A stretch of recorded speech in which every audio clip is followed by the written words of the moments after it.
जय नेपाल। नमस्कार सबैजनालाई। म भोजराज अधिकारी। अहिलेको लाइभ मार्फत एउटा सानो र गहिरो कुरा साझा गर्न आएको छु। जोड्नुपर्छ हैन, तोड्नु हुँदैन भन्ने। र मेरो परिचय भुलाउ भने भोजराज अधिकारी, प्युठान जिल्ला, माण्डवी गाउँपालिका, वार्ड नम्बर 2, रातपानी मेरो घर हो। और आजको हाम्रो समाजमा विचार, जात, पार्टी, भाषा अनि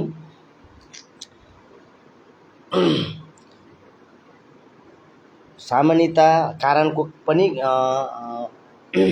एक अर्कासँगको सम्बन्ध कमजोर बन्दै गएको छ देशमा भनौँ न। तर देश बलियो तब मात्र हुन्छ जब परिवार, समाज र नेपाली एक अर्कासँग जोडिन्छ अथवा मिल्छ। तर नेपालमा के छ भनेपछि जोड्ने थोरै छ, 100 मा 25% छ, तोड्ने 75% छ हाम्रो नेपालमा। यही भएर हाम्रो नेपालको चाहिँ भनौँ न, राजनीति होस्, चाहे समाज होस्, चाहे गाउँ होस्, चाहे पालिका होस्, चाहे केन्द्र होस्, चाहे सरकार होस्,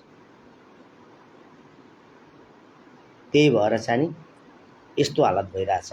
भनौँ न, अहिले चाहिँ जेएनजी पुस्ताहरूले चाहिँ जो आन्दोलन गरे हैन, अहिले चाहिँ भनौँ न धेरै चाहिँ समृद्धिहरू जले हैन, धेरै चिज ध्वस्त भयो हैन। नुक्सान कसको भयो त? हाम्रो भयो। घरमा झगडा गर्छौँ भनेपछि नुक्सान कसले हुन्छ त? हामीले हुन्छ। गाउँ र समाजले त हुँदैन। देशमा झगडा भइदियो भने कसले हुन्छ त नुक्सान? देशवासीलाई, हामीले हुन्छ। तर बाहिरबाट हेर्नेले के हुन्छ भने मजा आउँछ उनीहरूलाई। अब कसैको घरमा चाहिँ पुरै झगडा परिरहेछ भनेपछि सबैभन्दा पहिले कसले देख्छ त? गाउँको समाजले देख्छ, त्यहाँनिरको इष्टमित्रहरू, छिमेकले देख्छ। त्यस्तै अहिले हाम्रो जेएनजी आन्दोलन त्यत्रो धुमधडका भयो, कति मान्छे मरे हैन, कति संरक्षणहरू जले, आगो लगाइयो हैन। त्यो कसले देख्यो त? छिमेकी राष्ट्र भारतले देख्यो, जापानले देख्यो होला, चीनले देख्यो होला, अमेरिकाले समेत देख्यो के। उसले त मूल्याङ्कन मात्रै गर्यो हैन। तर फाइदा कसले हुन्छ त? देशमा झगडा परेपछि फाइदा कसले हुन्छ? अन्यत्रले हुन्छ।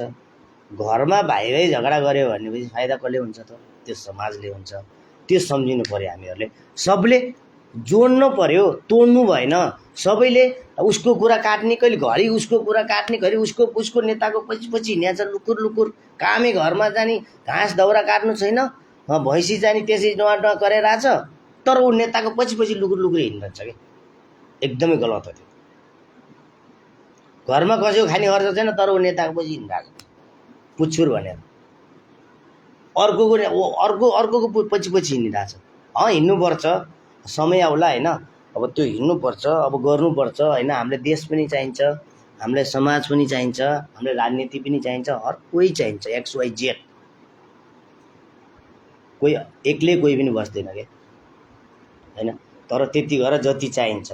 तर यो हैन कि उसको कुरा ल्याएर यता आउने, ल फल्ला अरे साइनाले त यस्तो भन्थ्यो रे, यो त चाहिँ फल्ला चाहिँ पार्टीको भन्छ, अर्कोले भन्छ कहाँ होला त्यसले कहाँ त्यस्तो भन्यो, अर्कोले यस्तो भन्यो भनेर तोड्ने धेरै छन्, जोड्ने थोरै छन् हाम्रो नेपालमा। यही भएर चाहिँ मेरो चाहिँ भनौँ न, हल्का मलाई फेसबुक लाइभमा चाहिँ हल्का आउने मन लागेको कारण के हो भनेपछि हाम्रो नेपाली समाज जोड्नुपर्छ, तोड्नु हुँदैन। मिल्नुपर्छ, टुट्नु हुँदैन। समाज पार्टी चाहे कुनै पनि होस्, थर्ड पार्टी होस् अथवा विरोधी पार्टी होस्, तर मिलेर जाउँ, अगाडि बढौँ भन्ने मेरो चाहना हो हैन। हजुरहरूलाई के कस्तो लाग्छ? साथीहरूले धेरैले कमेन्ट पनि गर्नुभएको छ पनि होला पनि भन्न चाहन्छु। अहिले हाम्रो 3 जना मात्र लाइभमा आउनु भएको रहेछ। अब त्यो भावनाले चाहिँ अब सबैले गर्न त नपाउला हैन। अब कुरा गर्दा गर्दै हैन, अब पछि त्यसको लागि चाहिँ विवरण पनि हेरौँला। तर म के भन्न चाहन्छु भने हाम्रो नेपाली समाज, पहिले हाम्रो समाजबाट परिवर्तन हुनुपर्छ हैन। हाम्रो समाज मिल्नुपर्छ, सबैलाई एक आपसमा विश्वास गर्नुपर्छ, मिल्नुपर्छ। प्रतिरोध कोही पनि हो, विपरीत पार्टी होस्, साथ विपरीत मान्छे होस्, तर तिनीहरूलाई सबैलाई सम्झिनुपर्छ, बुझ्नुपर्छ र हाम्रो नेपाल समाज राम्रो हुनुपर्छ। अब त्यही भन्न चाहन्छु होइन। अब जोड्ने हो, तोड्ने होइन, होइन, मिल्ने हो, मिलेर जाऊँ हामी सबै होइन। देशको स्थिति भनेको चाहिँ नि अब भनौँ न, अब अट्याक गर्छ नि त, कमजोर भइदियो भने, देश कमजोर भयो भने त जसले पनि अट्याक गर्न सक्छ होइन। अब मान्छेले त के गर्छ भनेपछि, दुनियाँ विश्वले के गर्छ भनेपछि लडाइँ पार्ने, झगडा पारिदिने, देशमा आन्दोलन चर्काइदिने होइन, देशले ध्वस्त पारिदिने होइन। अब त्यस्तो किसिमको प्रवृत्तिहरू फैलिन्छ के। अब हाम्रो तुफान सरले चाहिँ अहिले फोन गरिदिनु भएको छ, जोड्नुपर्छ, तोड्नु हुँदैन, बस होइन। अब यो भन्न पनि म चाहन्न, अब धेरै अब चाहिँ अब धेरै चाहिँ अब त्यति धेरै चाहिँ म नेता पनि होइन होइन, आम जनता मान्छे हो म। त्यो भएको हुनाले चाहिँ अब सबैलाई चाहिँ म के आग्रह गर्छु भनेपछि, नतोड्नुहोस्, जोड्नुहोस्। जब हाम्रो समाज, हाम्रो परिवार जब मिल्छ नि, त्यो बलियो हुन्छ कि। हाम्रो देश बलियो हुनु भनेको हाम्रो राम्रो कुरा हो, विकास हुन्छ, संरक्षण हुन्छ, हर चिज नियम कानुनहरू भन्छ होइन। मिलेर गरेपछि, नमिलेपछि उसले यस्तो गरायो त्यसको भत्काइदिन्छु, मैले अर्को गराउँछु भन्छ। त्यो भएको हुनाले चाहिँ अब म तपाईँहरूलाई चाहिँ अब मभन्दा पनि धेरै बुद्धिजीवीहरू नेपालमा धेरै चाहिँ अब होइन, राजनीतिक दलहरू हुनुहुन्छ होइन, बुद्धिजीवी हुनुहुन्छ, सबै हुनुहुन्छ। तर नतोड्नुहोस्, सिर्फ जोड्नुहोस् तपाईँहरूले, बस। समाजले जोडेर अगाडि बढ्नुहोस्, सबै मिलेर अगाडि बढ्नुहोस् भन्न चाहन्छु म। त्यो भनाले हाम्रो नेपाली समाज भन्दा छ, हाम्रो समाजको पहिले सबैभन्दा ठुलो हामीले समाजले परिवर्तन गरौँ, देशको समाजले परिवर्तन गरौँ। हाम्रो समाज अनि देशको समाज अनि अर्कोको समाज, त्यो यो होइन कि अब फल्नाले यस्तो कुरा गर्यो, उसको कुरा काट्दै ऊ हिँड्ने, उसको कुरा उसले काट्ने, त्यो समाजमा विकृति नफैलाउँ। सबभन्दा बेवकुफ मान्छे त्यो हो जसले एउटा कुरालाई बढाएर अर्कोप्रति गएर चाहिँ उसले जो कुरा गर्छ नि, कुरा बढाएर गर्छ, लाइनै हाल्छ नेपाली भाषामा, त्यस्तो नगरौँ। पार्टी भनेको सबैको एउटै पार्टी हो, सबैको सिद्धान्त एउटै हो।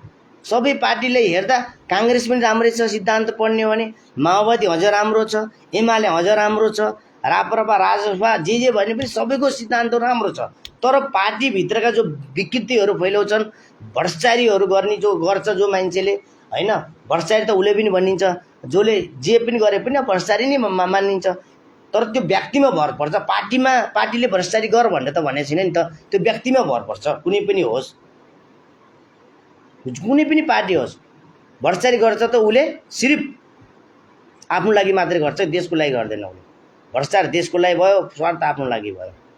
तर कुनै पनि पार्टीको सिद्धान्त तपाईँ राम्ररी पढ्नुहोस्, यो भन्दैन कि त्यो सिद्धान्तले त्यसले भ्रष्टाचारी गर, मान्छेले ठग, मार, विकास नगर होइन, त्यो कदापि भन्दैन होला जस्तो मलाई लाग्छ के। त्यो हो। अब म भइराधिकारी सबैले चिनिरहेको पनि अवस्था भन्न चाहन्छु होइन। त्यही हो, म यही चाहन्छु कि हाम्रो नेपाली समाज, कुनै पनि समाज होस्, जोड्नुहोस्, नतोड्नुहोस्, सबै मिलेर जानुहोस्, अगाडि जानुहोस्। मिलेर गएपछि हर चिज राम्रो हुन्छ। 5वटा औँलाले गर्ने काम एउटा औँलाले गर्दैन, 2टा औँलाले गर्दैन, घमण्ड नगरौँ भन्ने मात्र हो होइन। अरू चाहिँ हामी फरक विचारमा हुन सक्छौँ, तर देश एउटो हो। हामी फरक विचारमा हुन सक्छौँ, तर देश एउटो हो, सिङ्गो देश हो। हुन सक्छौँ, मतभेद स्वाभाविक हो, तर मतभेद हुन हुँदैन। कुनैमा पनि मतभेद गरेर चाहिँ यो होइन कि त त्यो पार्टी म यो पार्टी गर्नु हुँदैन भन्न चाहन्छु। त्यसैले आजको सन्देश भनौँ न यही हो मेरो, जोड्नुपर्छ, तोड्नु हुँदैन भन्ने हो होइन। अब त्यो भावनाले चाहिँ अब तपाईँहरूलाई पनि म आग्रह, आफ्नो गाउँ, समुदाय, परिवार अथवा इष्टमित्र जो पनि जोड्नुहोस्, नतोड्नुहोस् भन्न चाहन्छु। अब यतिकैमा चाहिँ म धेरै चाहिँ त्यति ठुलो चाहिँ मान्छे पनि होइन, तर मैले यही भन्छु बस लास्टसम्म। अर्को कुरो के छ भनेपछि खुल्ला च्यालेन्ज, लाइक अर कमेन्ट, जसले जे पनि लेख्न पाउनुभयो होइन। मैले गलत बोलिरहेको छु भने तपाईँले यो गलत बोल्नुभयो भनेर लेख्न पाउनुभयो, खुल्ला च्यालेन्ज छ। जसले जति गाली गरे म ह्याप्पी छु, सिक्ने मौका पाउँछ अर्को। र खुल्ला च्यालेन्जको साथमा कमेन्ट अनि लाइक गरिदिनु होला र सेयर गरिदिनु होला पनि भन्न चाहन्छु। सेयर नगरिदिनु होला भले कोही बात नै, तर कमेन्ट जसले पनि हेर्नुहुन्छ, जहाँबाट हेर्नुहुन्छ, म भन्न के चाहन्छु भने जहाँबाट पनि हेर्नुहुन्छ तपाईँहरूले दुई हात जोडेर नमस्कार छ। कमेन्ट जरुर गरिदिनु होला, कस्तो बोलिरहेको छु, किन बोले, के को लागि बोले भनेर त अब तपाईँले थाहै छ नेपालको हालत हैन। त्यो भनेर हल्का चाहिँ नि हल्का फुर्सद टाइम र आज चाहिँ नि है बिदा भएको अवस्थाले गर्दा तपाईँहरूको माझमा म आएको हुँ र यसकोमा म के भन्न चाहन्छु भने खुल्ला च्यालेन्ज छ यसमा कमेन्ट गर्नको लागि, लाइक गर्नको लागि तपाईँलाई केही प्रब्लम भएन, तर खुल्ला च्यालेन्जको साथमा खुल्ला च्यालेन्ज प्रतियोगिता पनि भन्न चाहन्छु। कमेन्ट लाइक गर्नु होला भनेर दुई हात जोडेर चाहिँ म बिदा हुन चाहन्छु। भोजराज नमस्कार, जय नेपाल।